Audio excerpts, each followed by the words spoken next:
नज़रीन अवासा ख़बर शेयर कंदालूं ठट्टो मां रिपोर्ट करे ब्यूरो चीफ ज़ाहिद अमीर जोखियो मीरपुर साकरो में ज़मीनुनि बाबति जाली खातनि जो स्कैंडल साम्हूं अची वियो आहे, जिते मुख़्तियारकार मीरपुर साकरो ते इल्ज़ाम आहे त हिन गरी रिश्वत एवज़ असल मालिकनि जी ज़मीन ॿियनि माण्हुनि जे नाले मुंतक़िल कराए छॾी आहे।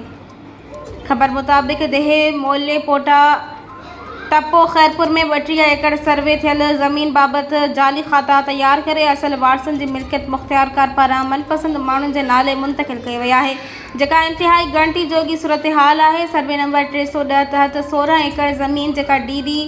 कंपनी यासीन करीम जे नाले ते आहे ऐं सर्वे नंबर 311 तहत 16 एकड़ ज़मीन जेका अल्ह ॾिनो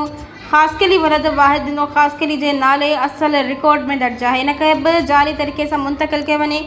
ज़मीन जे मालिकनि इल्ज़ाम लगायो आहे त मुख़्तियारकार साकरो गरी रिश्वत एवज़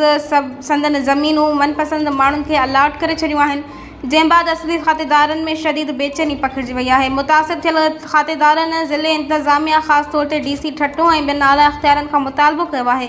त मामले जी फ़ौरी जांच कई वञे ऐं जाली खातनि ज़रिए थियल अलाटमेंट खे रद्द करे असल वारसनि खे संदन हक़ ॾियारियो वञे।